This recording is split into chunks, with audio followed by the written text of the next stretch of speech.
Bonsoir à tous.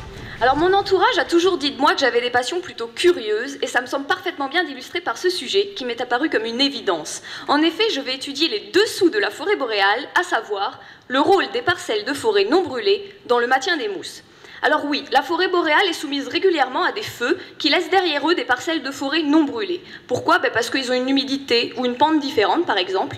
Et ces parcelles, qu'on appelle des îlots résiduels, auraient un rôle primordial dans la régénération de la forêt après la perturbation.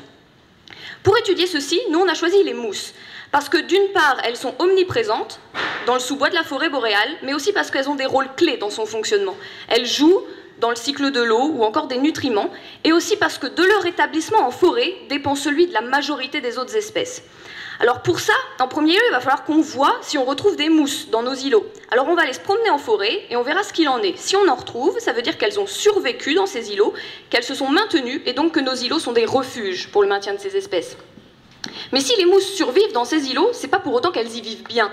Alors on va étudier différents paramètres de leur dynamique. En premier lieu, on va étudier leur croissance. Alors là, on va enfiler nos petits gants de jardinage, puis on va aller mettre des bagues autour de nos mousses, leurs tiges, et puis on regardera d'une année sur l'autre de combien a poussé la tige par rapport à cette bague. On va aussi étudier leur reproduction. Ça se fait par l'organe que vous voyez là-haut, qui s'appelle un sporophyte, qui est l'organe de reproduction des mousses. Donc on va les compter, et on verra ce qu'il en est.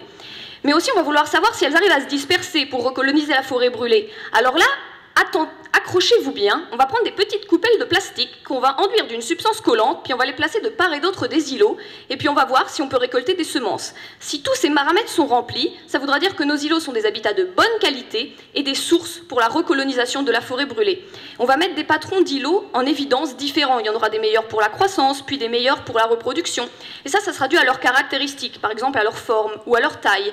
Et quand on aura mis en lumière ces caractéristiques, on pourra appliquer ces îlots en foresterie pour obtenir une régénération optimale de la forêt après la coupe. Régénération optimale qui passe donc par le maintien des mousses. Et moi, le maintien des mousses, il me tient particulièrement à cœur parce que bien que ce soit les entités végétales parmi les plus minimes de la forêt, elles ont un rôle magistral, et ce dans toutes les forêts du monde. À ce titre, je vais vous quitter avec un proverbe japonais qui m'est apparu de circonstance, à savoir que si vous cherchez la source du fleuve, vous la trouverez tout d'abord en regardant les gouttes d'eau sur la mousse. Merci à tous.